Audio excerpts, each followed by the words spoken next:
Hey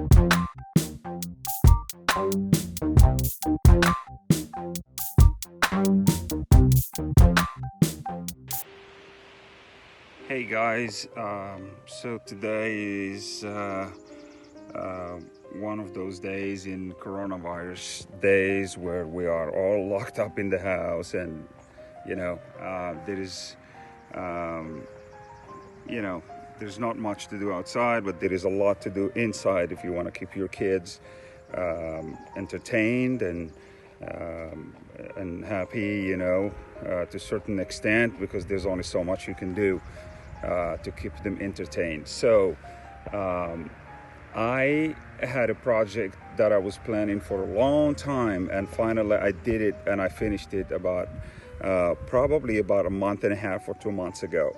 So it is a backyard zip line.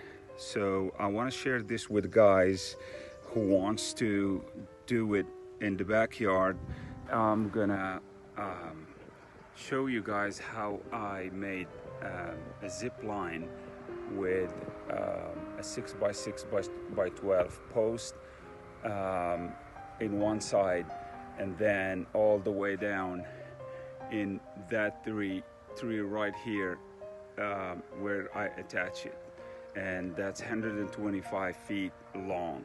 So I bought the whole kit from Amazon, and the company that makes those equipment is Zipline Gear. I'm sure the other companies makes really good gear, but I went with the Zipline Gear because it's sturdy. They have a good reputation, and I like the whole kit and what comes with it. It's not very expensive, but it's good. So I'm gonna start showing you guys now what I did with the pole. Okay, so this is the pole. It's 6x6x12.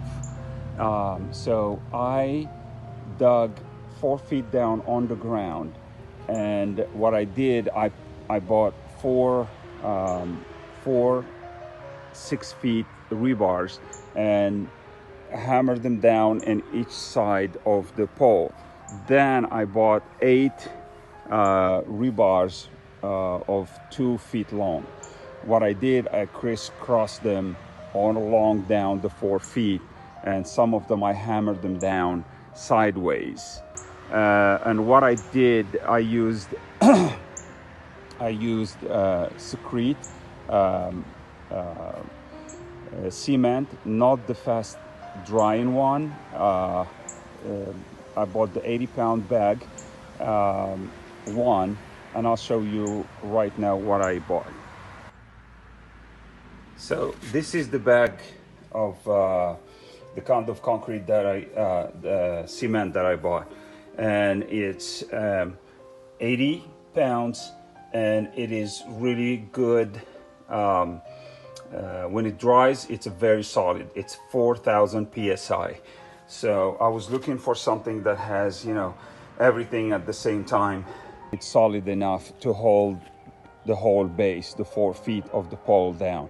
And I made a platform. It's sturdy enough. I stood on it, and it's really holding pretty good.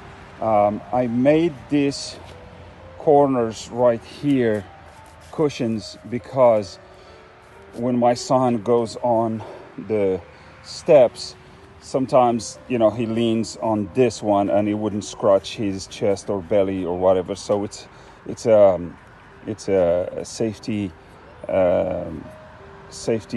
issue thing. That's why I put this cushion and this cushion, and this is just the cover or the insulation for pipes that I used. I bought probably about 8 feet or 6 feet, and I cut it into little pieces. So I made some for this and some for the seat, because kids, when they sit here, they get a rush on their inner thighs by the rope.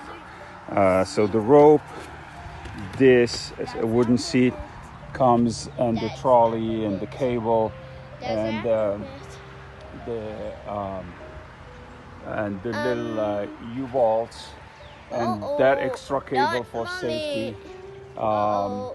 Isaac, say hi. Hi. And other thing I was gonna add is I made a support cable for the pole.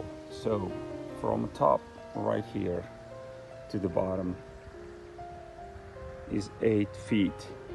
So I made this distance right here equals the distance right here, and that's what it was recommended. So 8 feet by 8 feet, and you know, you calculate how much cable do you need to get this. So this cable comes in a pack from Home Depot. It's 6 feet. The turnbuckle, I bought it from Home Depot too. The carabiners, the rest of the other 6 feet too. So I bought 2 6 feet cables, and they are all the way down here. And you know, if you know math, you can do you know, the Pythagorean theorem to calculate the distance.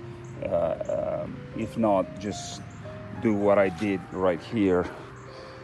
So I calculated that, and that's what it comes. The only thing is I had to double this cable right down here. The other thing is you use stub block. When they're coming fast, this stub block is gonna block them. So what I did, I attached the bungee cord all the way to the swing right there, and the other side. And because this one used to come back when they are going back, it goes back with the cable, it gets loose, this part gets loose, and then sometimes it gets tangled on my son's legs, and it's, you know, and when I want to mow the lawn, it comes on the way. So what I did, I attached another piece right here at the same ring to the tree, so that way it will retract, but it stays by the tree. The other thing I was going to tell you guys, this is how I pulled the cable. So I put this strap's supposed to be all the way at the level of the cable where you put it right there. So you attach it to the camelon. I bought the camelon from Home Depot. It's 1 ton. It's right here. It's 1 ton, 12 feet reach, so 12 feet of the cable. So what do you do? It's easy. So once you push the button right here, it stops pulling the pulley. You push the first button, the brake, and then you push the second one, and you'll see it here. It will lift. Let me see. There you go. So you do both of them at the same time. Let me see. I'm trying to, and then you pull the cable. And then once you attach the cable to the cable of the come along, once you attach it to the cable with a U-bolt, you start pulling. And to pull, all you have to do is just like this, and it pulls the cable. So now I'll show you guys when he's gonna hit the stub block, and it's gonna stop him. So this is where he hits the stub block, and then he goes all the way beyond.